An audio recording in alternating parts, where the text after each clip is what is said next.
What we just sang, it will never make any sense until you are desperate. For now, it might be a joke, it might be a distraction, it might be whatsoever. But until you are desperate for God, it will never make sense. Some of us, we sing with the testimony in our hearts because we have seen God, and God came in our position of desperation. You know, now we understand the meaning of the song. It doesn't matter whether I know the lyrics, but for the fact that someone was worshiping, someone was singing, it makes sense because there's a testimony behind that person. Are we together? Today, I won't dwell more in the Bible because I've been asked to talk about education. Who do not know God, they oppress us. Are we together? Bayas oppressor, mawufuna umsebenzi, bafuna okuthize kuwe. Mawuthi apply ama-CV wethu bawalahlela phansi. So when you lack the knowledge kaNkulunkulu, you become that person. So the reason ubona sinezinto ezifana njengama-youth ministry, youth what, we are trying to empower you to know God before you get there. Because if you know God in your youth, even if when you are seated there, you think with corruption indeed it's wrong. It's not anymore. It's something which we should not ignore it.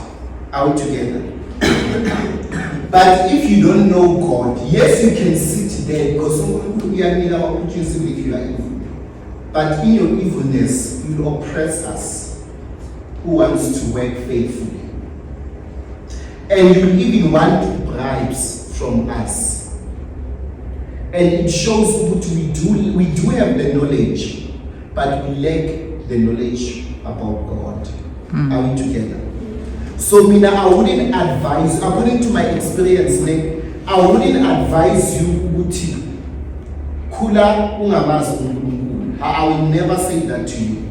It doesn't matter ukuthi you are, I don't know, maybe a smart person, you are an A student, you are a B student, you are a C student or a D student. I will never advise you ukuthi it's fine, focus in those things, okay. But I will say it's nice to know God first. Because God will direct your path, God will guide you. Even if you get there, we want people who transform the country. And God wants to use you guys to transform our world. I think I want to teach you. Yes. So meaning that education, only way or that little education we have, as much as we underestimate, I know as much as we have a public is terrible. I don't want to lie, a public is terrible. Jam now yes, public is terrible. Ngoba singahlala so eklasini teacher afundise. Three people understand ukuthi u-17. Some of us sikhaphile, we are sizofundumeza iphulu nge-winter. Asizwa next. And uthisha uyafundisa indlulile. Uyohlala phansi. Wena every day uyahlala ungazwanga nisi. Uze uluze ne-confidence, uze uluze ne-desire to learn. Because no one understands that you do not understand. I know public is terrible. A public, it's so terrible. And I was melana public. Do you understand? I was able to coffee. They want to drink coffees and tolerate archer and bazukilanja. They will never ask you, do you even understand what is happening? Who understand? We won. Kodwa asisho ukuthi siyagive up it. Not we need to put the effort. Thina baselokishini fanele sifake i-effort. Are we together? And isikolo futhi le asifuni i-attitude. Isikolo asifuni attitude. When you go to school with an attitude, yokuthi ngiyela esikolweni ngiya for umzali. Ungahlala ungafiki na matric. Ngoba ithola uyela umzali. And esikolweni mawufika esikolweni futhi mina aziya. Uyabuya la uzodoba amaphepha ngathi la yokushini. Because mawuqeda ne uzothi mina I was not built for isikolo. Yes, there are people bokuthi they are not gifted for isikolo. But most of the people engibabona ngazi laba ne disability. Abanye yes they could be slow, uthola ukuthi ufuna nge-pace yakhe which is understandable. But there are those who say it's just that they are lazy. Maybe they don't have the desire anymore to learn. So connecting, we don't want to teach you to continue with an attitude. Especially in the public. We are fortunate.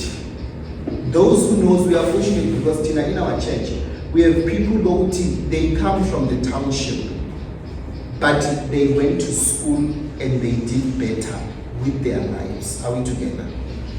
One of the examples, now this is Indy, we use the IT. I think our developer, IT developer. And Upuma Gupi Ivory Queen. Kashani, Sizwe. Imagine. As the Ivory Jan, not by the parts. I'm joking. I understand. Mara. Ivory should not determine you. We're talking about the Ivory, but China structure, I talk about parting about which I am mix with it. And Joseph Queen at this way. Asizwe. So, Bengala singers discourage young people. We need you. The church need you as well. Yeah. Tina, I always tell you, we are fortunate because we have good example that comes in the township. I come from a township. Mina mangifunda ne mina ngikhuleki what was not a problem. Jam now yes. Incwadi ne besithanda i-TV game nolifa. So ngikhumbula I think the grade 6. Sadlala i-TV game njayami. Ngahamba ngo-9.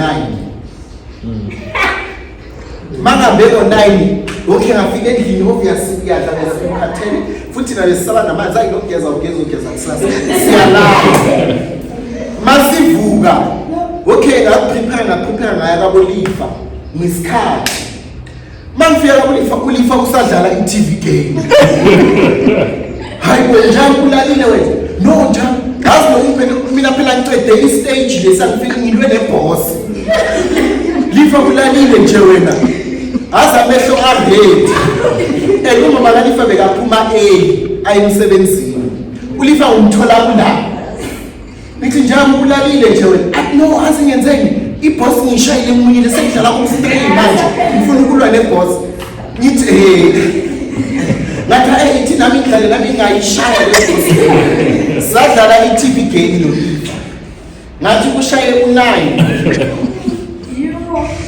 sesaphela idayibo njalo kanti esikhathini wayekuthulile.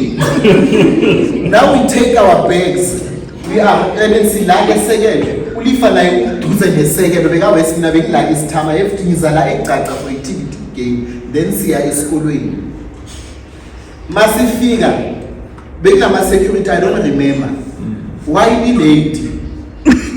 I don't remember the reason, but we lied to why si late or still mama kangivusanga or I don't know the reason, but it was a lie. It was meaning we didn't have a discipline yokufunda and we were addicted to TV. Besidlala ama-TV azamosheka asimosheka engakwakini. I don't know ukuthi simoshe ama-TV angakanani wakamolifa ngenxa ye-TV game. Noma ufike esikoleni sekukhathele and ulifa phela bekathanda ukukhela i-cafeteria. ezinama-chips nama-rayshel sesivula i-cafeteria umem athi why kunuka ama-chips lana sithi asazi kunuka ama-chips hayi thina siwezwa silambile phela ne-breakfast asidlanga ngenxa ye-TV.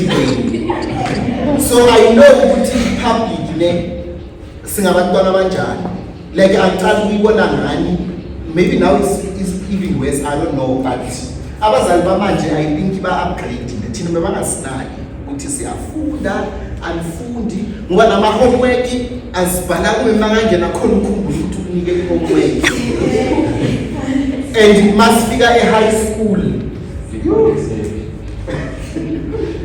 khumbula ulifa kuye eMpumalanga ulifa ubhalise ekuthembisayo bangamthathi kanti bakuthathe nxa isivele ngathi njalo uyongena nami eklasini uyo-acta ngathi and nawe ungajampisi ukuthi abakuthathanga ulifa angene eklasini ngithi futhi hlala lapho I think besenza grade 9 uhambe grade 8 wabuye besenza grade 9 ukuthi phela nawe ungajampisi and ungatsheli umuntu ukuthi awubhalisana and abakuthathanga wena gqoka i-uniform siyaphi esikolweni sagena esikolweni bayabiza amagama bayabiza nami bayangibiza kuphela bese ngifunda lapho endlini ulifa bambizi bathi bana abangambizanga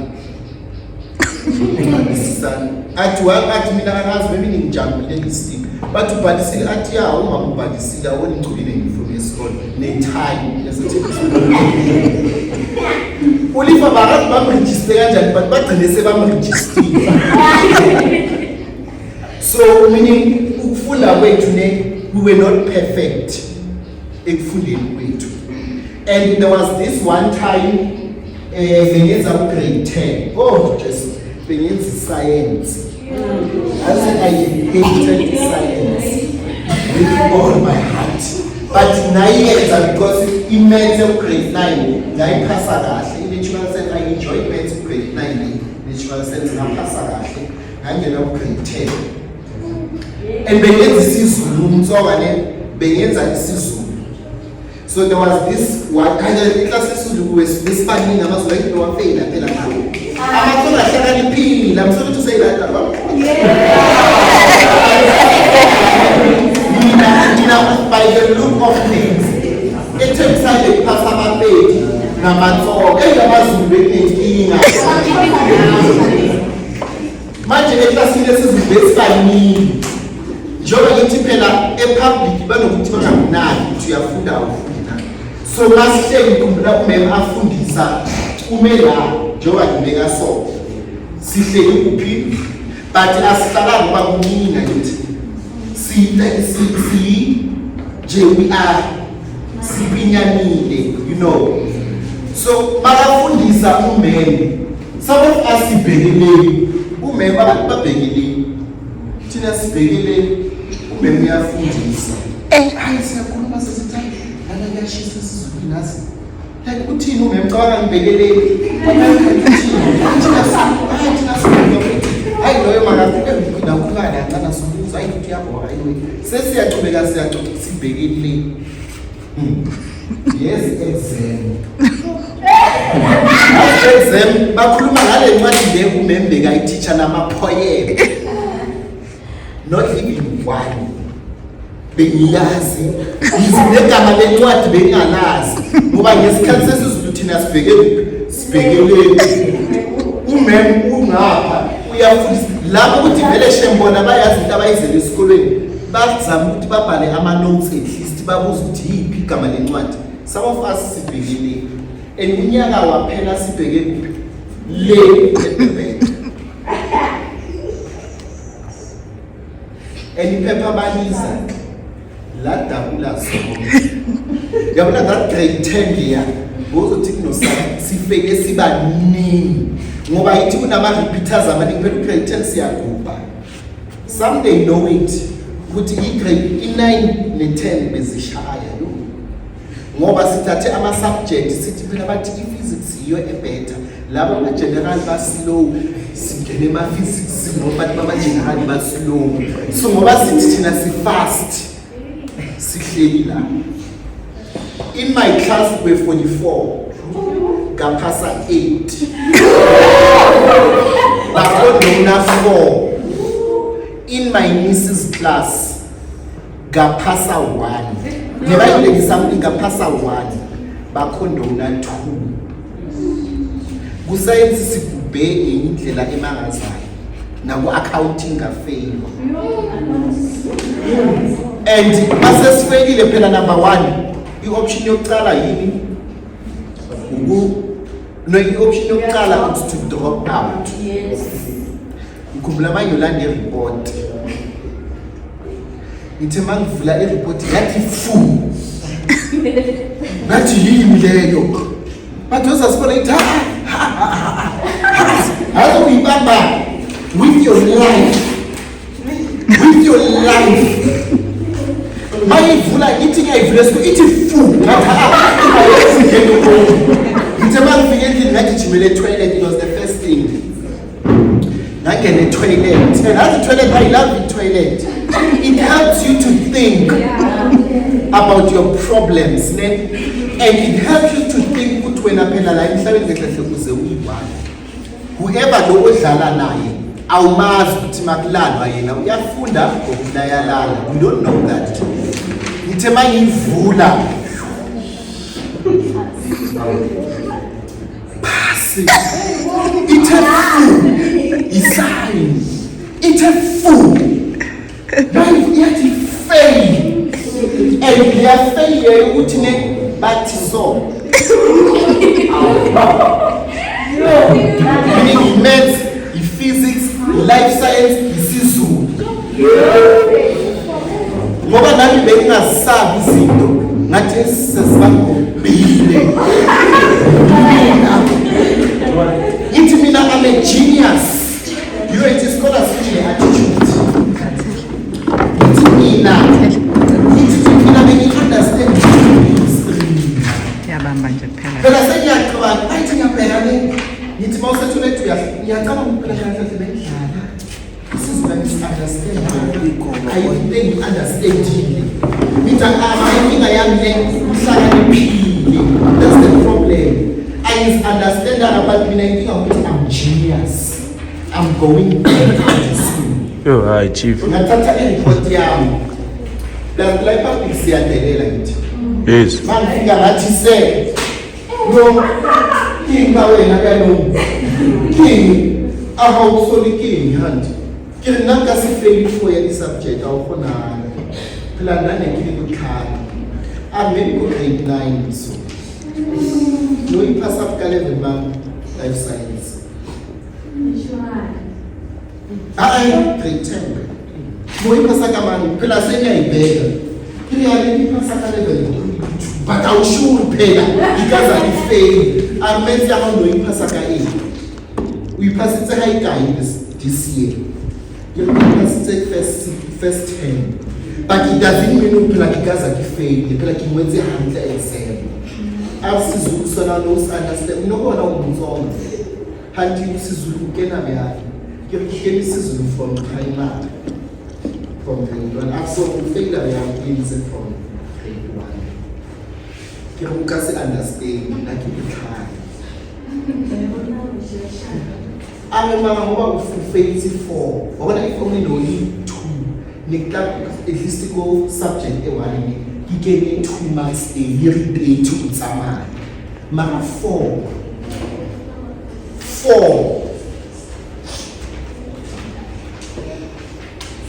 there was no excuse for my failing.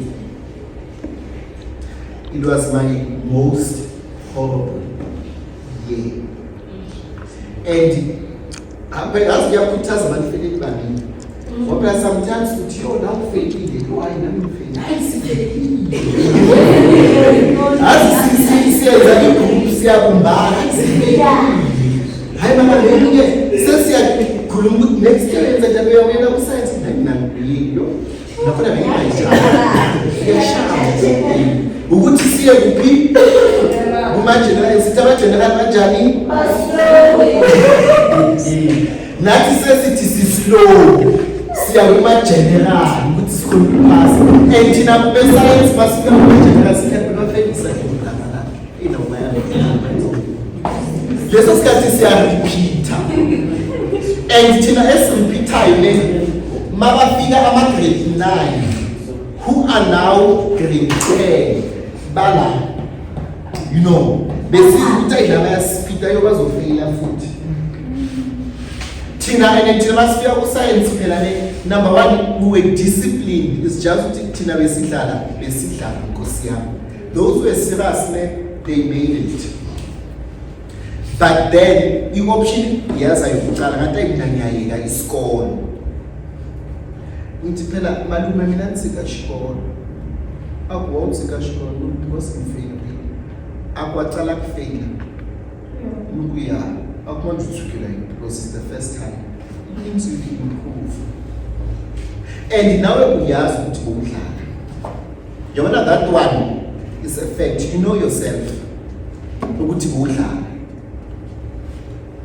go back and improve ukubuyela kwami esikolweni ne ngo-March ngasindiswa I got saved and ukuba kwami saved I wanted to know more nguNkulunkulu and the more I knew nguNkulunkulu now I started to humble myself to know what ngathi ngihlakaniphile ayithi nabe siphasa sibhekelela ama-TV game amehlo a-red besikhona ukuphasa kodwa i-attitude iyahlupha because sometimes you get full of yourself and you forget ukuthi you were not studying and you want to blame who people at the end of the day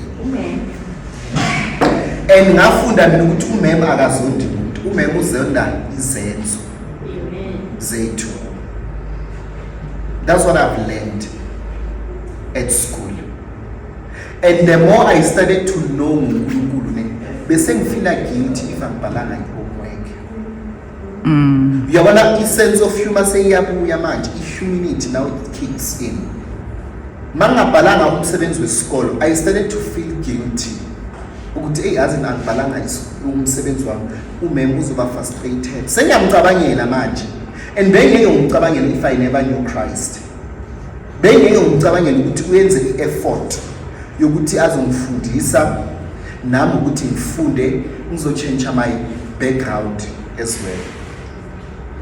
Now I started praying when it was time for my exam or time for my test. I need you now. I at the time being dealing with that first grade 10 and nokudlala kwami and everything and all those things ngithi mina ngizophasa mangihlala iphile kafana uNkulunkulu bengamdingi by then but ukufeyila kwami I realized and not ukuthi ngivele ngarealize ngirealize ukuthi phela I'm not smart I'm just full of myself. I need God. And the more you know and you learn about uNkulunkulu, you can see with abantwana bakaNkulunkulu, they humble themselves before the throne of grace and they ask God, uNkulunkulu, I need you. And uthe makufika uJune, sabhale exam yangoJune, ngathola 95. Bengifulwe yini all this time? Because now I started to realize that I needed God. Ngabuya nga-improve in all the subject. Noma sebangibuza ukuthi ufuna ukwenza ngithi I think ngifuna ukuba uthisha. I'm not sure what I think ukuthi ngifuna ukuba uthisha. Why uthisha? Ngithi I don't know. I feel like for me I enjoy teaching is because mase ngi-explainela abantu they would understand. Maybe I have that teaching skill. Okay, maybe I should be a teacher. Maybe I should be a social worker. Why ngifuna ukuba a social worker? Because now they say ngingasazicabangeli mina Now I'm thinking about the community yaseThembisa. Esogula, you know we have abuse yabantwana, abuse of women, all these kind of abuse and substance abuse. Now I don't think for myself. Now I put others as well. Because uNkulunkulu naye asicabanga while we're sinners. Remember that. Akazange ahlala comfortable in his throne and enjoy the praise and worship of angels. But he thought that my kids are perishing because they lack knowledge. They are perishing because they chose to separate themselves from me. So as it isn't doing God, as a manyama attitude ne nama behavior, adinga uJesu uqobo lwakhe. Tina, we are people with pride. We are people we are so selfish. And might we are so selfish, I mean, in a scheme that's been hamba naso phela grade 10, that scheme. As the way besidlala ngakhona. As sidlala kunoyi-1. Has imene any-1 in the group. Has sidlale and yena bekathanda ukuhleka phela ithina siyajoker. Sigwera bo mem, sigwera bo tisha. Yena umsebenzi wakhe ukuhleka. Aphinda asiza athi ntwana bona sewubalekile. Mawuthi uyabheka nawe vele sewuzobona ezakho. Bona tisha mlonye. Yazi bekahleka. As that guy aphasa as yena aphasa ne ngama good marks ukuya ku grade 11.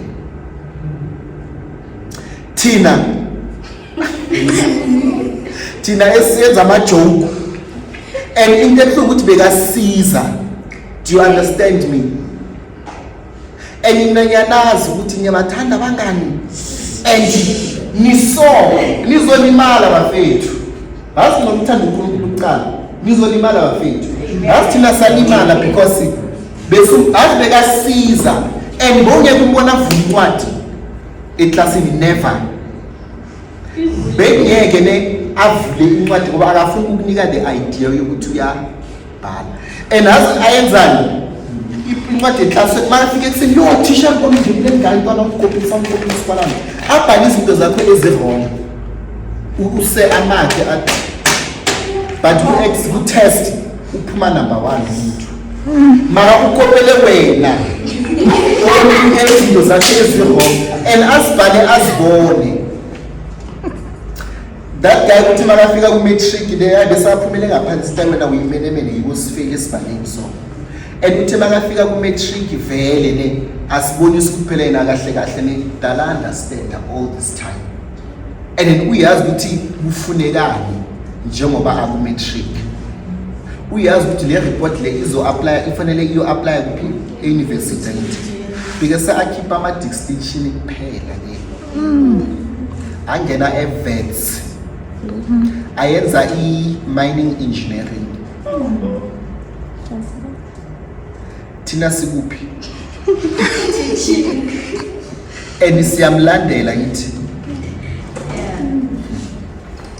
Ayenza mining engineering. And kuba bagibela umfundisi. Mina bengizibuza why asitote kangaka. And uyasichaza ngoba le sistote and ngoba bakhe umfundisi. Kanti ngoba bakhe uyamthandazela wakhe umntwana. So imagine wena. One day you're gonna have kids, isn't it? And it will be your responsibility to pray for them. And imagine if you don't want to know God now. Will you even pray for them now? Ngoba you won't. How umuntu after matric udriver imoto? How kanti wena kanjalo uDrive mina ngenze i-license ngoDecember? Thina awukanti bagijima ngamatshwala uDecember wonke. Yena bekayenza i-license ngoDecember ukuthi makaye university ne akhona ukudriver imoto kababakhe. Today kubabula ngama remuneration aphezulu. Ngoba ne impilo lena you can't predict it, do you understand? Mara mina ngithe vele ukumbona ngathi phela siyasha lana. Lana siyasha bafethu. Niyambona uSifiso mara. Siyambona ena simbonanga ntwana. Beka sisele sonke. Uhambile uSifiso. Azu uSifiso uhambile. Mara I thank God ne ngoba ngithe ukusindiswa ku grade 11. Most of the guys la besi dlala sonke. Sasindiswa including Oliver. Sasindiswa. Manje base sisindiswa sacala ukuthatha impilo serious. Sesithatha iphela nje phela fanele siphase umatric. Fanele sifike ke at least ku matric ke. Phela sesiyakhumbuza ukuthi yakhumbula sasabancane sithe sifuna ukuphasa umatric. Sithi ya siyakhumbula. Then must focus. Sekela ba TV game must focus nje yabo. Sa focus saza sawuphasa lo matric boy. Noma siphume ngombo wena lithi bakasiphumile kusalane. Siphumile kusalane. So guys, I'm trying to say ukuthi I know ukuthi la in the township le sifunda in a funny way. We don't have a discipline when it comes to our books.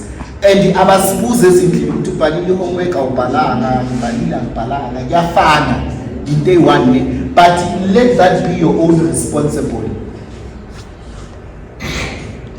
Johanna nathemba unmarried because you need this. Let that be your responsibility. Akusiyo responsible yabazali. You understand? Irresponsible yakho. You have to do something yourself. Some of you, I know you are in private school. At least they teach you better. But I need to go a mistake. You go to in a public school. Into that small opportunity, you use it. You will sit with those who went to private school. And Ukonugens are better, sometimes better than them. But I need to allow you to prove better than them. No. Do you know my journey after high school? This one is the last story. After high school, I passed the pale. Yes, I was stressed after matric. Mother, where are you? Do you know that stress, that depression? Kumbula mas passing matric pale. University Dololo, Dololo. And that's why you realize it ain't nabana mali. That's why you realize it ain't nabana mali. Sonke lesikhathi you didn't know, and they tried to tell you. Uthi phela phasa yakho uzothola ibhazari imali ayikho. Mara wongabezwa ngithi. So uyakhumbula labagama la ayabuya manje ngoba sophethe matric phela bathe asinamali. Ngithi manje imatric nani phela mina bengifuna iUJ Nkosi yami. And eUJ bangithathile I think just angitholanga iNSFAS. And eUJ yakho la ukuthi bengifuna isikolo mina ngizwe ngeMariston kunenye iRes anti kubule kwilation ngona wena but kuna res ibakhi Mariston. As iMariston I have a friend yena bese akhona uyangiqoqela ukuthi uMariston intwana has kune tavern la it really kune gym la has ubona the whole Joburg by standing on top of that flat. Ngithi really maybe no one uNkulunkulu uyenze lesho ukuthi angilapho ngoba I was not going to serve his purpose. Ngathi okay eMariston u-apply ukuthi angizo-apply teaching eMariston yona si-apply ngicabanga ngibuza nge-res ngoba kuyathathwa nase-UJ. Hayi safika isikhathi phela hayi phela ngikhuluma ngokuthi mina ngifuna ukuya eMariston ngizwe bathi unehome lakho, unesifasi uzokunika imali yegrocery. Ngithi yowazi ngasendini futhi sebaza bayadina ngihamba. Maybe unexcited. Ijazi endlini nabayangibhoka kanti sihamba nini ngizokhona ukuya eMarlstone with my niece utholakele. Hasibe sithi hayi bayasibhoka azilaba. Cabanga mase bapheka nefamba everyday. Sesibhoka ngisibona nezinto ezirong. Ngoba phela thina siyahamba next year siye eMarlstone. Hayi eUJ cabanga asikhulumi ukuthi siyofuna sithina siye eMarlstone. Futhi laba bazabapheka nephepha everyday thina sizodla ama noodles. Sizodla all the bagel go to Steers all because as God will humble you. Do you understand me? God will put you in a very good space. Makunisi wami yena agula it's basis plana zonke lezinto lezo. Nasengiphila sesiyadelela nyana. They'll never understand because they never got their matric. They'll never understand what we are talking about. Unkulunkulu asihambela soyi-2. Sesisindisiwe manje. And sesiyathanda sithi phela I must thandazane some of the prayers. Sithi uNkulunkulu oh humble us Lord. Mara eMarlstone la siya khona. Humble us Jesus. We love you Lord. Mara siyaya eMarlstone lapho sozosiqolela. My niece she got sick. Akabhali matric yakhe. Ngitho hayi because ngiyagula ngisho sesenzama nayo.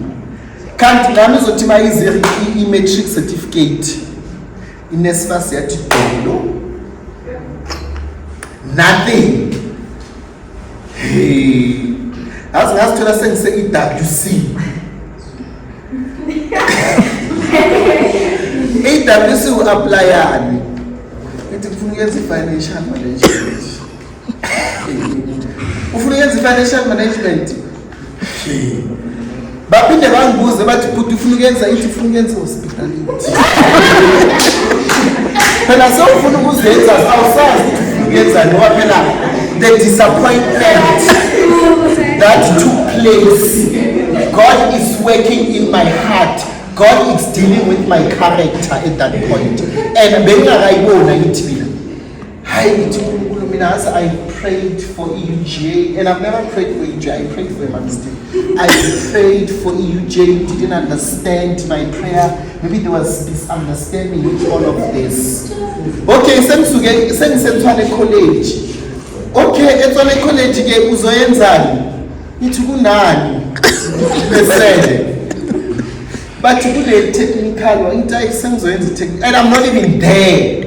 Kule technical, my heart is not there. Mina I'm mourning for my UJ and for not even UJ kahle. Still. I will never forget that dress. Ukuthi angaze ngayiya, but I will tell you about it. Ngathola scholarship so uthi ngiyoyenza ubufundisi. Ngithi mina which means but the scholarship will pay everything for for the sake of that guy ngathatha the application ngafika ngayibeka laphaya endlini ngathi mina ngiyofundela ubufundisi. God, look at me. How's the attitude yahlupha? And God will put you in the need. Look at me, Lord. Mina ubufundisi. There's a mistake with my prayers, maybe mhlawumbe. That guy wafona wathi uyayisubmit na i-application. Ithi okay ithi ngiyenze. Phela ngiyenzelani ukuthi nje aphumeke imayithi. Okay, na i-application yakhona na i-email yahamba bathi acceptile woza eJoburg eBrixton. Ngithi mina eJoburg eBrixton ngithi hayi ngicela imali yokuya eJoburg ngifuna ukubheka i-application yama-UJ. Vele in my heart ne ngiya eUJ. I was not going to eBrixton. ngagibela itaxi mangifike eJoburg ngathi hayi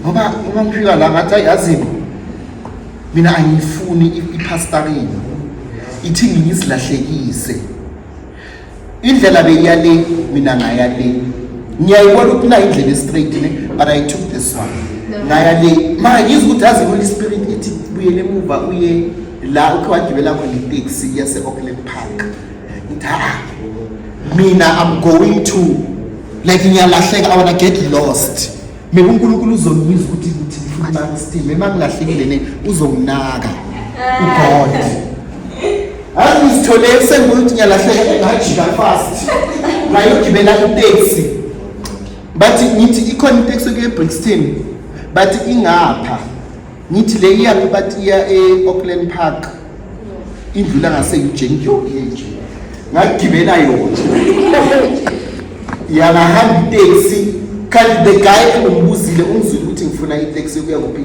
eBrixton yindo yangiya kuphi eUJ ngithathi ngiyobona iUJ kayi1 ke since ngihlulekile ne let me go and ngiyoviewa iUJ maybe I just need to claim ukuthi ayikhulukhulu phela manje sengiphakathi eUJ so ngithe mangiyehla igate lase-UJ nani mangiyehla ne the guy naye ayehla athi igama lami nguShawn ngithi okay athi ukuza ngeBrixton iBrixton ingane ku4th entrance yase-UJ masambe uthe ufuna iBrixton ngathi iBrixton uyaphi ngithi ngiya eJohannesburg Bible College athi leyo Bible College ingale e4th entrance ye-UJ let me walk with you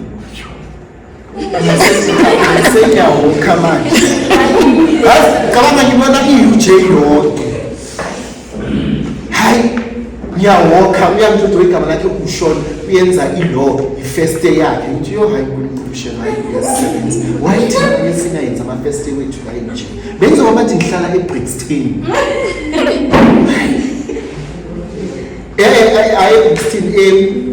eBrixton eMarstein hayi as we have that guy ne angishiya straight eBible College egate aphinda apressa that button ayikule camera lapha aphinda angipressela the button and phela mina ngizojika ngijime ngiyobuya apressa ne athi sesizobonana ke let me have your number ukuthi angabe ngikulethe endaweni ewrong ne ngikhona ukucheck ngamnika namanamba avela angitextela angichecka immediately lapho ahamba mangifike eBible College kuthiwa eBible College Nkosi yami ufunani la ngathi hayi igama lami ngulo yakho engisende i-application mathi okay siyakwazi so ungaqala uku-attend the class ngithi how immediately like but yes you can attend the class eliqalile lapha ulate ngithi yo lakithi ngisingizoza bakhuluma nesilungu phela singeni phela thina siphume phambili asisizwa kahle bakhuluma ngathi okay ngoba sicedile bathi ngize ngibuyele ofisini ngizosayina i-application yami ayikaphelile ngayisayina into mina ngathi ngizohluleka ukubuza lana ngoba anginamali transport ungakhathazeki sizokunika imali transport ya every day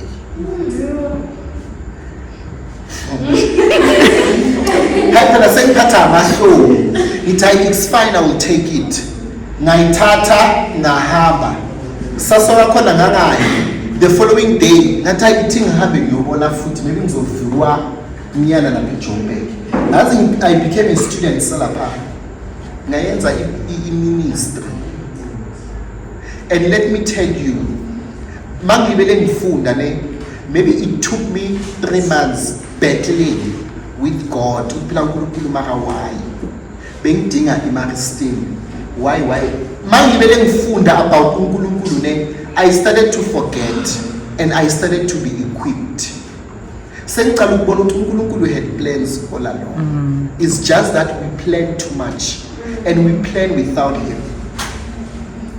and ngifunde ngaze ngagraduate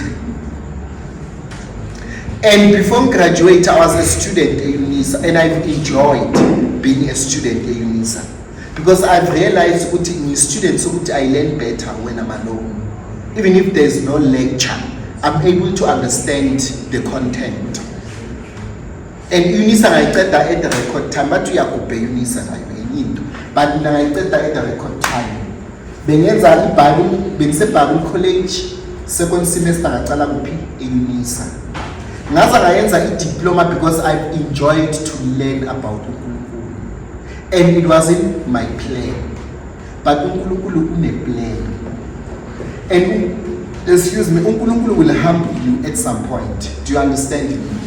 It doesn't matter yabona as long as ane plan ngempilo yakho he will make sure that he directs you exactly where he wants you to be.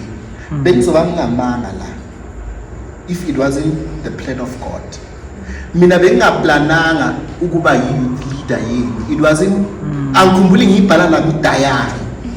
Ngithi mina I'm gonna be a youth leader. Ngizolidana nabo Martha nabo Admira. It wasn't my plan. Mina bengithi ngizoya AJ ngiyenze ithi nalo teaching maybe ngizoba ngifailile nokuyifaila ngoba bengizoba ngifocuse eMaristini nama club wakhona nebhasi yamahala na yonke lento le enzakala eJoburg but uNkulunkulu had a better and ukufunda kwami eUNISA ne I felt ukuthi I was supposed to be here all along because ukufunda kwami I got an opportunity ukuthi ngize ngisebenze again ngoba price masowukhulile nokucela imali phela kuyahlupha but I was enjoying because I was working and I was also studying. So angibonanga a gap yokuthi uba uNkulunkulu did me wrong as uNkulunkulu did me great. Ngoba after the qualification I even went back to UNISA because I've enjoyed ukufunda eUNISA. Do you understand me? So I know some of you are disappointed with yourself. But God have another plan. Yokuthi wena you didn't know about it. But I'm sure the more you seek him is the more you will draw closer to the plan of God. Are we together? Angifuni ukuzwa bathi uzivani bani yenze i-attempted murder, i-attempted suicide ngoba yena waka. All of us sibe la because we are a testimony of what God has done with our life. Do you understand me? And ukhumbula bangisaqala ukufuna ithi as soon as ngicede teaching angisasifuna isikolo. I'm tired. Sengenza iBA. Now I'm doing a second qualification. Good BA Communication and Industrial Psychology. And mangenza psychology I thought of you guys. But you know what? I work with young people bokuthi their mind is so much troubled. You guys go through a lot. And I've seen that. So ukufunda kwami it was no longer yokuthi ngifunda ukuthi ngithole a good career in a good profile. But I thought of you guys. But you know what? Labantwana all the time I feel like they are going through this and this. Usislindi as a join afuna ukuni leader because umzwile mangikhuluma ithi just Sislindi you don't know what we are going through. Athi ufuna ukungena azo assista. So uNkulunkulu uhlala ne plan, do you understand? And uNkulunkulu uyabathanda abantwana bakhe make a plan. Ulifa no Flora that side. They've joined you to do with us, not because they don't have plans for Friday. As Friday, students but I think about you. They thought of you guys. You know what? Someone, at least that one person may change the mind of that one person, that will influence, I don't know how many people lana Itembisa. Do you understand? Someone spoke to your life and you listened. You'd speak to someone in someone's life and they will listen to you. Normally yofunda tapelo tapelo. I know ukuthi masifunda sifunda ukuthi yo mina. But umntwana kaNkulunkulu ne uyabuyisa endaweni. Do you understand me? Ufunda with the purpose of God. Awusafundi for the fact of I want a big career, I want a big profession, I want a big profile. Do you understand me? But ufunda because you thought ukuthi just abantwana la engibuya khona eThembisa bayayidinga i-counseling. Ayithi nasi afford i-counseling. But obvious money is for me for counseling. I won't charge you because I know your background. I know where you are coming from. I saw a gap and I stepped in. I became a teacher. Now, you know what? A teacher only one so a teacher who can think outside the box as well. That's why I decided to go back to school because I want to think outside of the box. Inkinga is not in the classroom, in the curriculum and the content. But there is a blockage as well. Because they have, some of them they are abused while they are young. Now those things they are starting to come back. They become a barrier in learning. Do you understand? So some of the things we don't do them because we do them. We do them because we have a plan, we have a purpose. Are we together? Yes. Usislindi. And if in the Bible one, Usislindi we are IT developer guys. But we are retired as young as she is. At we are retired with IT development with big salary. You know what? There are people who are Tembisa who need encouragement. And why Rana opened girls open eye? There is open girls eye open. Yeah, and we are everything that is happening in Tembisa. We are you know what? I want to stay home and be a mother to my kids. Because our profession, nama big career, sometimes it's not about those things. Especially when you know God, it's not about those things. You realize that, you know what, I'm missing a part in my kids.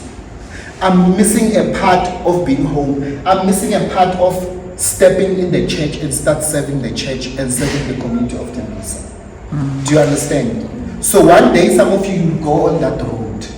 Kuzoba ngekho imihlolo ne kuzoba uNkulunkulu afuna utransforma iThembisa through you guys. Are we together? Let's close our eyes.